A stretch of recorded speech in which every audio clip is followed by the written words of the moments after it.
What's up, guys and gals? Mirror Mask here today. Sorry it's been a minute before I could get a video out, but man, I have been swamped with work. And then right after I got off work, or done, I had to work out of town, so I wasn't even around my bike. But after I got home, the night that I got home, which was night before last, I had an email come in that I needed to submit a self-taped audition for a movie, for this role that I was I guess considered for or something. So I had to get that all set up because one, I'd never done a self-taped audition before, like completely by myself. I've had someone there film me before, like a friend film me before and read the lines to me and all that kind of stuff. But I've never had to like fully 100% on my own do a self-taped audition. So it was a lot of back and forth getting the camera set up and getting the audio set up and getting my lighting set up and my background set up and all that crap. And then I'd do a test recording because like when you do an audition, like a self-taped audition or a regular audition, like you have to nail that shit. Like you have to go in there prepared. If you do a self-tape, you need to really have a lot of your lines memorized. I mean, it's okay to have your sides in your hand and everything, and you know, refer to them every now and then. But when you don't have anybody reading lines back to you, it's like kind of hard because you kind of have to, I don't know, I get it, like include the pauses and all this kind of stuff, and just kind of visualize someone else reading those lines or someone else saying those lines, and then kind of judge how much of a pause you're going to need. It's a lot to think about while you're doing it, but yeah, so that took about a day and a half to get that all set up properly and everything. And then earlier today I submitted, so I don't know, we'll see. That's the thing about auditions, is like there's no such thing as like nailing an audition like 100% perfect, guaranteed you're going to get the job. It just doesn't exist. Unless they wrote the role specifically for you, it's probably not going to happen that way. Here's how auditions normally work. You go in there, you do your audition based on how you interpreted what the character, you know, what the character's characteristics were, what his look were, the way they say something, or, you know, their attitude, their mindset, all that kind of stuff is your interpretation as the actor. So you may go in there and be like, man, I nailed that thing, awesome. But while that's true, yes, you could be like totally on point with your audition. You might just, you know, the reality is you might just not be what they're looking for. I mean, regardless of how good you were, your acting skills, you know, don't guarantee that you're going to get something. Like, for example, like I have a shaved head. You know, I've shaved my head for the last, you know, 6 years or whatever. If I go into an audition and I nail it and they're like, God, this guy's perfect, but you know what? We kind of want the character to have hair, so we're just going to toss him out. Or you may go in there and be like, oh man, that dude nailed it. We loved it, except he's got blue eyes and the character really has brown eyes, so you know, you see what I'm saying? Like, there can be things that are completely out of your control for an audition that, I mean, that make you not get the role. And it has nothing to do with you.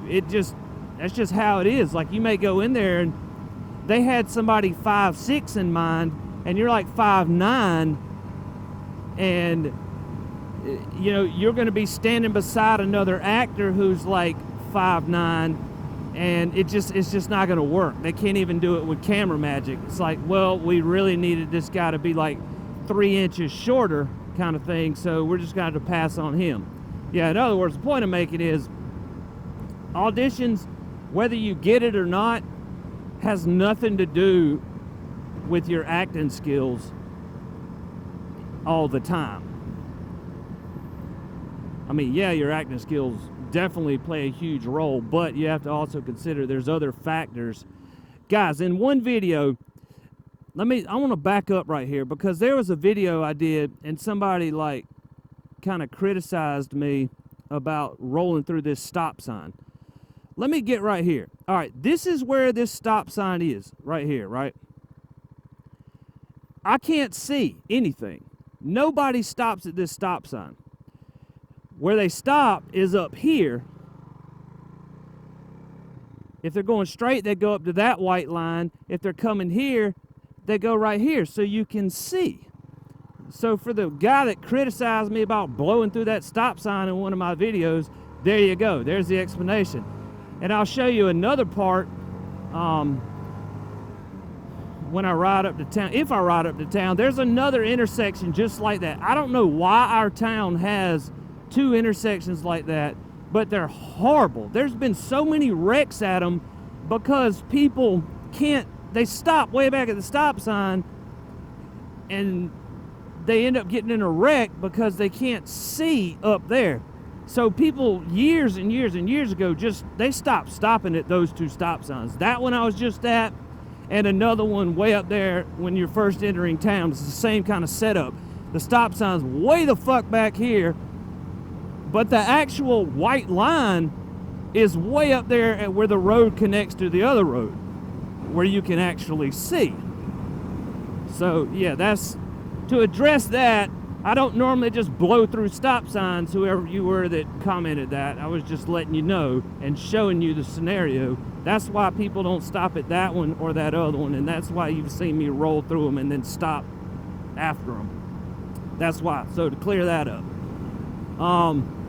But yeah, back to the audition stuff. Yeah, it can have nothing to do.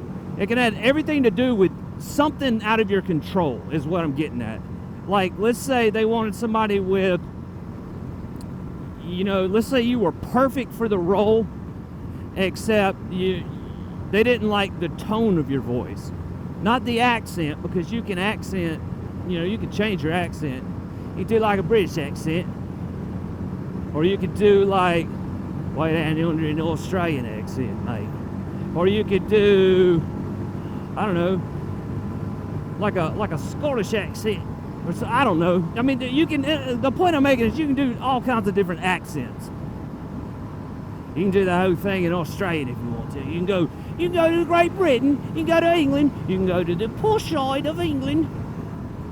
And I mean, you get what I'm saying. You can change the accent, but the tone of your voice, the cadence of your voice, the natural rhythm of your voice might not be what they're looking for. You see what I'm saying? So, I mean, it can be something out of your control. Your height, your eye color, the way you smile. I don't know. I mean, it could be a million different reasons and have nothing to do with your acting skills. So that's the part that's like nerve-wracking. When you first start auditioning and stuff, this was supposed to be about motorcycles. I'm talking about acting now, whatever. Maybe you guys will learn something if you didn't know it. But yeah, when you first start auditioning, it's like, I don't know, you get paranoid. You start thinking too much because you're like, oh my God, I submitted the audition. I haven't heard anything back. Oh, it was terrible. I knew it. They hated me. Oh my God, my life's over. I need to go back and quit acting, kind of thing. But they're not going to call you back and say, look, you were great, but you weren't what we were looking for. It's just not going to happen. There was a video I saw. It had Emilia Clarke in it. God, who else was in it? It was like 4 female actresses, and they were all, respected actresses in their own right. They had all done movies, TV, all that kind of stuff. I mean, they were big, well-known names. And they all applied for the same audition and all got called in for it. And they put back-to-back their 4 audition tapes, and each one of them, it was the same exact role, same line, same everything, but all 4 of them approached the character differently that was just naturally the feeling they got about the characters. So they were like, I feel like the character's this. I feel like they're an anxious person or whatever, based on the sides or the script that I have in front of me, the sides. This is what I'm getting from this character. So they go in and they're like acting all timid, or the next actor may come in and be hyper, and the next one may come in and be like, emotional, or the next one may come in and be like funny or quick-witted or something. And that's just how they interpreted the character. And that tells the director or the casting director, you know, your mindset. Like, how is this person going to approach this character? Oh, well, the one that did it happy, we don't really have a happy mindset in mind for the character, so we'll cast her out. She's an excellent actor, but not what we're looking for. The one that was, you know, timid, not what we're looking for, cast them out. You know, this one, we like this one, we like this one, so it's between these two. We'll run it by the director, see what they think, kind of thing. You know, I mean, it has nothing to do with the acting skill. So just letting you know that. But man, I still got a bunch of crap I got to do today. But look, I had about a 30-minute window where I didn't have anything to do. So man, I hopped on my bike. I hadn't been on this thing in like a week. I miss it, man. When I'm not able to ride, dude, oh, it sucks. I miss it so much. And sometimes I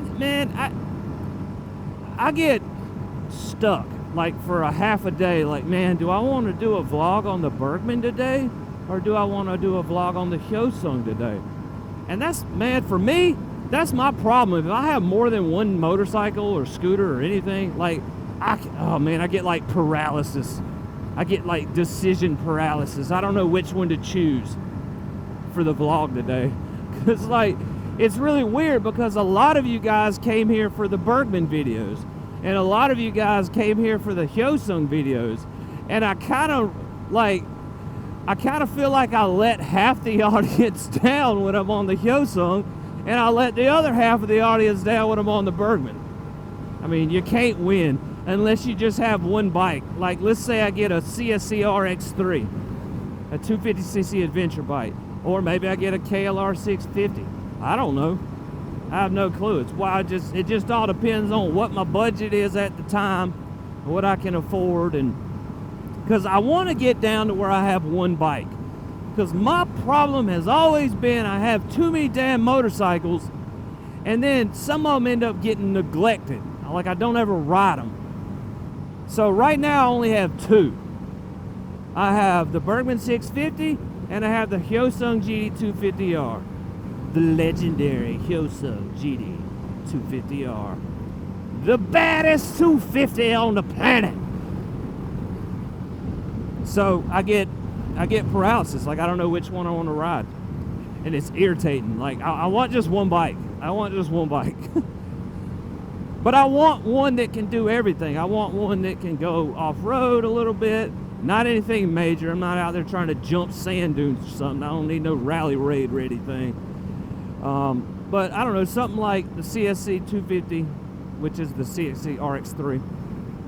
Something like that, or maybe like a BMW GS310, or maybe something like a Versys 300, something small. Like, I don't need anything super heavy because, you know, I'm not a massive muscular dude, man, and when I drop a fucking 400, 500 pound bike loaded down with, you know, equipment and shit, that shit's hard as shit to pick up, especially more than once. So I want something small, something that can do highway speeds, 250cc, 300cc, something around there, that can do, you know, 85 miles an hour, can cruise at about 70 to 75, no problem. Something that's got 6 gears. I mean, I will take 5-speed, but I'd rather have 6 gears just for that overdrive gear. Something that gets good gas mileage, something that can carry a lot of stuff, you know, like some panniers or something, some luggage, and kind of travel around, man, and do like some vlogs where I actually go places. I could do it on the Bergman, but man, what I have discovered about the Bergman is a lot of the racks, like I really thought I was going to be able to just throw some, you know, side racks and all this stuff on there, a lot of luggage racks, but everything I find is like for the executive, and I don't have the executive, and I don't know if the subframe in the back is different on the executive, because I know it comes with the backrest and everything, and I don't know if maybe the subframe back there is different, the tail section, or if I would be able to even get racks on a 650 Bergman. because I ain't been able to find anything about racks on a Bergman 650 like the AN 650. Now, there's a lot of videos and products and all that stuff for the executive, but I know there's differences between the AN 650 and the executive. So, I don't know, man. We'll just have to see on that. But yeah, if I had to get rid of everything, and it is nothing against the motorcycle or scooter itself. It's nothing against the Bergman 650. It's nothing against the Hyosung GD250R. Both of them are incredible machines. It would simply have everything to do with the fact that I just need one bike, and I need it to do traveling, I need it to do regular riding, I need it to be comfortable, I need it to be able to do a little off-road, all this stuff. It strictly has to do with what I need from the machine. It has nothing to do, like if I were to sell this and get rid of the Hyosung GD250R, it would be nothing against this bike, no hard feelings, nothing. It's an excellent machine. If I were to sell the Bergman 650, same thing. Nothing against it. It's just, you know, I need one. If I could take the Hyosung GD250R and the Bergman 650 and squish it into one vehicle, that would be perfect. But, you know, I can't do that.